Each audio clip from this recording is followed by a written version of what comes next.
The Gimli International Film Festival is here, and it was such an exciting time to attend the opening night of the event, and there's so much more to come. Let's check in with Alan Wong, GIFF's executive director, to find out what you can expect in the next few days in Gimli. Let's get into it. Sure. Hi, everyone. I'm Alan Wong. I'm the executive director of the Gimli International Film Festival. So my role is essentially overseeing pretty much everything that happens with the festival. We're a small staff, a small crew of coordinators and managers that work on different aspects of the festival, from administration to programming to production to marketing and communications. So those are the four main areas of it, and I provide input and oversee all those different aspects. Yeah, well, I've had the amazing opportunity to connect with several filmmakers already. My last interview was, Bendrix, Aaron, and Deco. One was from the 48-hour film festival, the others with their feature films, and it's just been so fun connecting with local filmmakers and learning more about them and their processes. And I think that's one of the most amazing parts about GIFF, having this opportunity to bring people all across Manitoba together to showcase their works. Yeah, it's really exciting, and every province has a big film festival that celebrates their local filmmakers, but also films from around the world. And Gimli just happens to be the one for Manitoba, and it's kind of a strange thing that it grew to be that, but it's also feels very fitting. It feels very Manitoban. Manitobans love camping. They love going out into like the Interlake and enjoying the summer. And so the fact that we're a summer festival, and people get to watch movies on the beach and in all the other venues while like hanging out in this sort of like really beautiful, peaceful, rural lake town is kind of awesome. Another cool thing that, I've been hearing from these filmmakers is just the sense of community that comes from attending GIFF. When you're walking around, you keep bumping into the same people. You start sharing stories, you start connecting with them, as well as the film on the beach. When I was interviewing Bendrix, he was talking about like, wow, that was something that kind of blew my mind, just having this opportunity to also bring the community together, not just to like the cool thing about GIFF is it kind of encompasses all different areas, whether that is the networking aspect, the programming aspect with workshops and things, and then the opportunity to see films and build that kind of community sense with individuals coming together on the beach to watch some really fun films. Yeah, no, it's great, and that's one of the things that we always find exciting too, is when we see, young filmmakers on the street corners talking about films, just like excited. And that energy kind of transfers over to everyone, right? Like, it really is a celebration. It really is a festival feeling. And if you come and see one film or just come to the beach, then that's a great experience unto itself. But I think to get the real full effect of the festival, you have to immerse yourself in it. You have to like be here, yeah, and for multiple days and just kind of take it in, because you do get to see the same people, and a lot of great conversations happen around the films. It's because it's not just about watching movies and being entertained.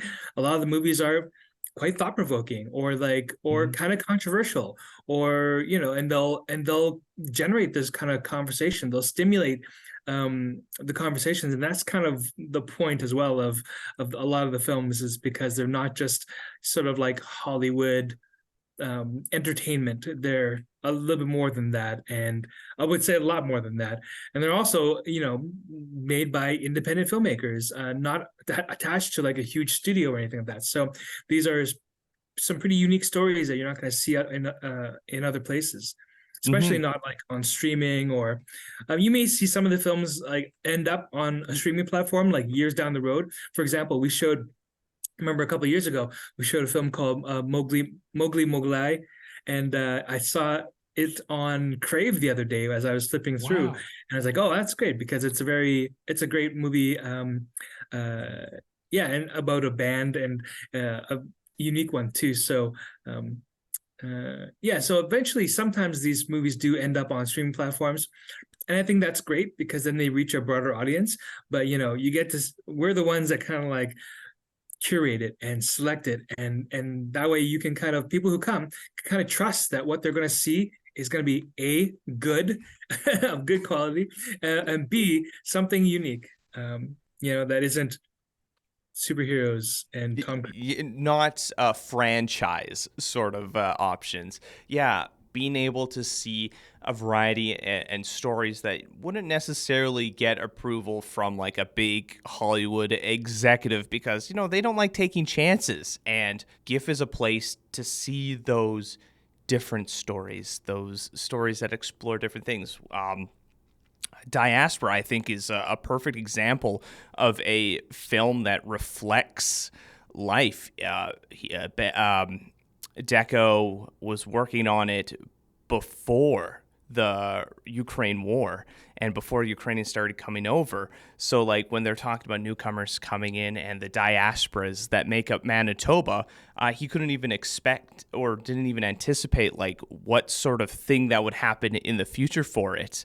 And another cool thing about GIFF, at least in my thoughts and some of the conversations I've been having, is watching these films together in a collective. Like COVID and everything, like we found ways, GIFF found ways to showcase the work despite limitations. But there's something different about sitting in a theater with people, feeling the energy from them as you watch someone's work, their artistry, their thoughts, the sounds, the visuals come together. Definitely. And the it definitely enhances the experience of watching the films. And another way that we try to enhance the screenings, because yeah, we know that it's a movie that you could potentially wait a couple years and watch it on a streaming platform, but we enhance it by trying to organize Q&As, try to actually have the filmmaker there to bring more context, to have conversations. If it is a controversial subject, it's great to be able to ask those questions and get some context and get some history, some insight into behind what the story is about. What does it mean to them? What do they mean when they show this or when they say this, right? And so it really is a great way to sort of enhance that experience. And I mean, what better place to have it than someplace like Gimli, where you step outside and it's you get to see the beauty of the lake and the interlake, and grab some fish and chips. And Exactly. You watch a movie, you go to the beach, you go watch another movie, and then you go to the beach again to watch the movie on the beach. yeah, exactly. Yeah, it's a pretty awesome way to spend a few days. And yeah, so we think that people are gonna come back this year, obviously, and it'll be pretty popular because the programming is really strong.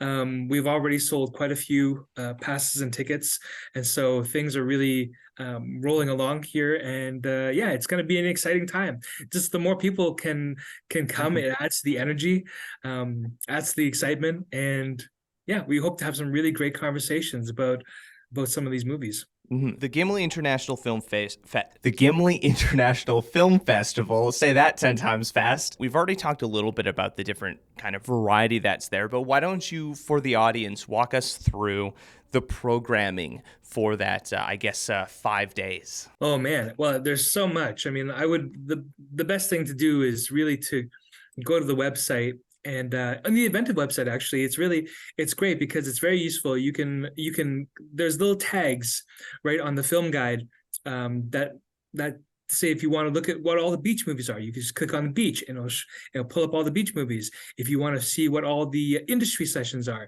you click on that and it'll just list the industry sessions, right? So you can kind of search through the film, because there's so many films that sometimes it's hard to you don't want to, it's hard to sort through them all, right?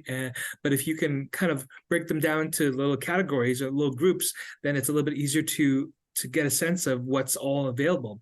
I mean, the industry sessions are sort of exciting for me because I personally have been doing the programming for that and put a lot of those together. We've got so many industry partners that are working with us to put on these sessions. They're professional development sessions for a variety of different elements of filmmaking. So anybody interested in documentaries or even like writing and storytelling in general, or sound, or filmmaking in general. Anyone interested in the art, craft, and business of filmmaking can get something out of these sessions. And that's exciting for me because not only are you watching these great movies, but then you're going in and thinking about what it is to make your own. Yeah, what does it take to make something like that? Yeah, exactly. And you're hearing from all these professionals, right? And a lot of the filmmakers too, like you were saying, Deco and Aaron, they're both going to be part of a filmmaker panel. And so that's hosted by the DGC, the Directors Guild of Canada. So we've got a lot of support from across the industry: DGC, ACTRA, IATSE, DOC, the Documentary Organization of Canada, the Writers Guild.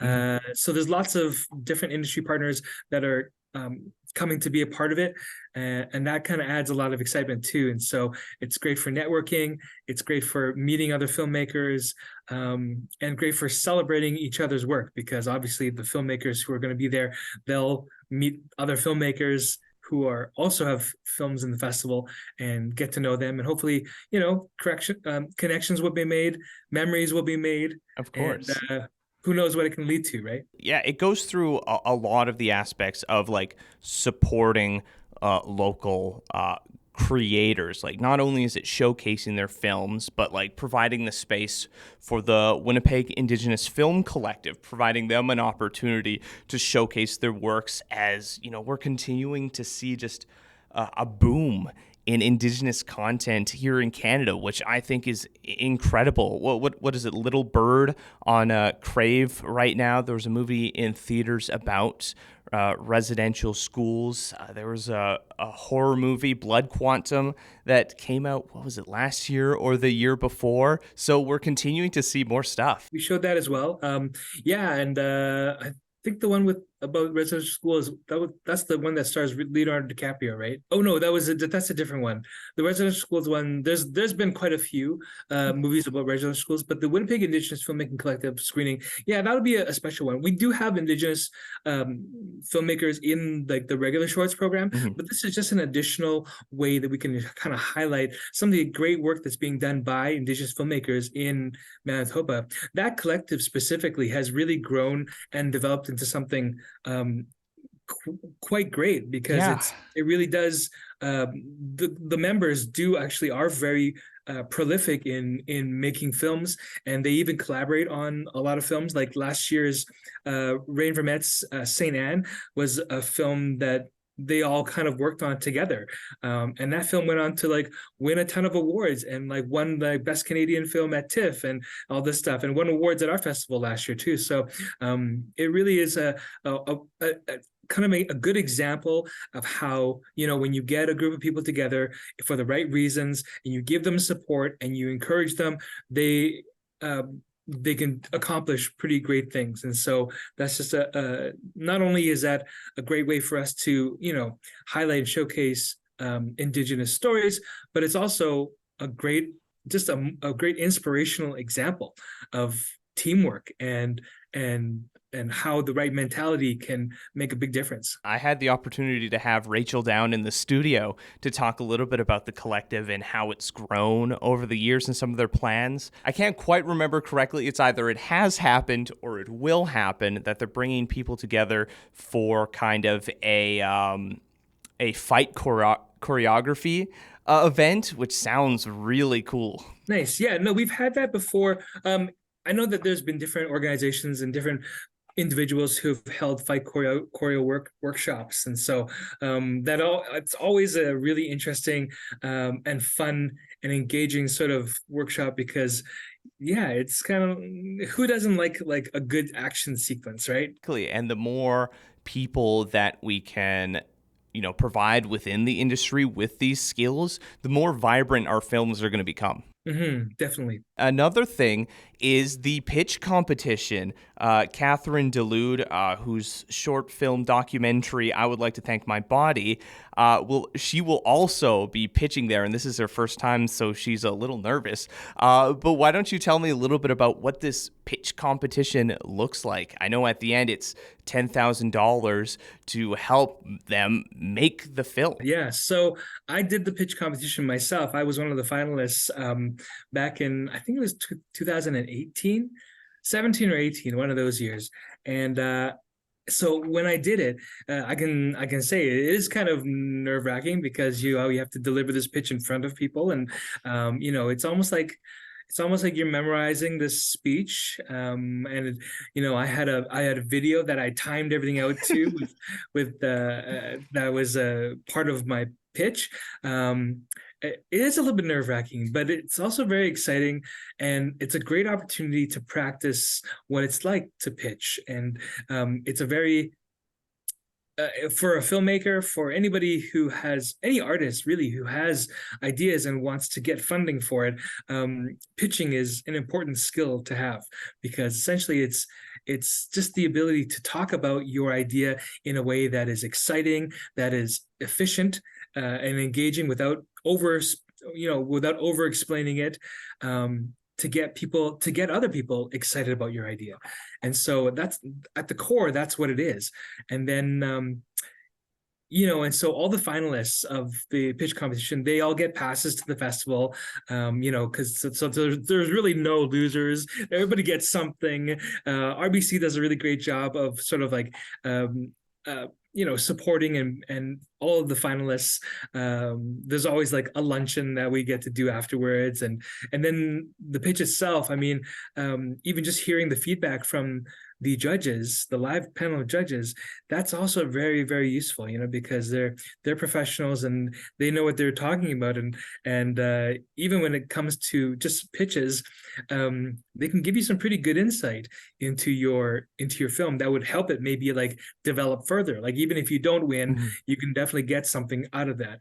But then for the winner, obviously, it's exciting because $10,000 is a lot of money, and it can go pretty far for like a 5 minute short, 5 or 10 minutes short, or whatever. And some of it you can even double that through Manitoba Film Music, because they have a program where if you have funding for a movie, they'll also give you sort of like in some funding as well. So you could potentially Not bad, not a bad have more deal. money to make a pretty good quality short film, which could then be your calling card to other producers, other production companies, or to help your career. Well, there is a ton of content at Gimli for in person, but there's also a catalog available online for people who can't arrive there, correct? There will be a small selection of films available through the virtual. It's mostly short films because a lot of the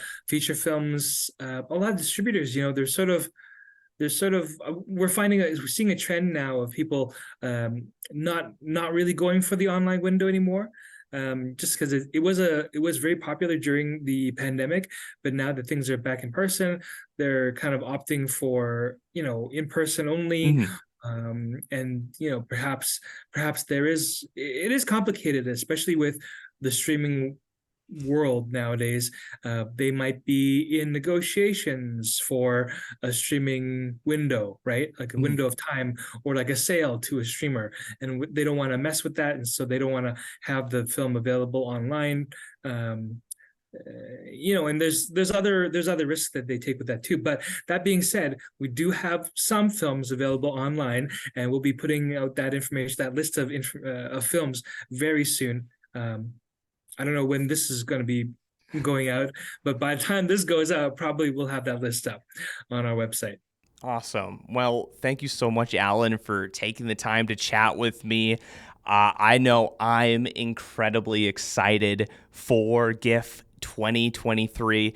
Just as a quick wrapper, why don't you tell us when it's happening, where people can go find more information? Yeah, so the festival is 26th to the 30th, Wednesday to a Sunday.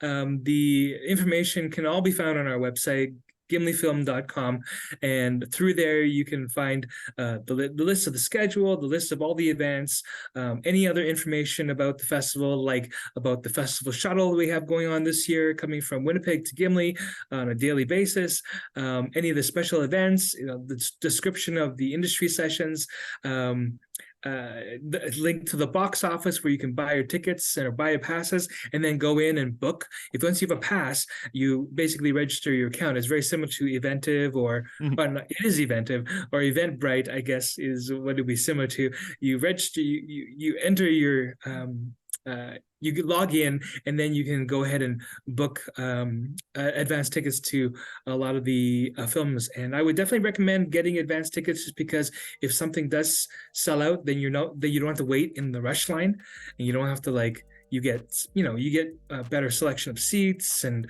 that sort of thing. So if you know you're going to be there, there's a movie you really want to see, I would definitely recommend booking advance tickets. Amazing. Thanks so much, Alan. Yeah, you're welcome. Thank you so much for having me. Have any stories you'd like us to share or communities we should highlight? Leave a comment on our social media or reach out to us on our website. This was You Talk, and have yourself a good one.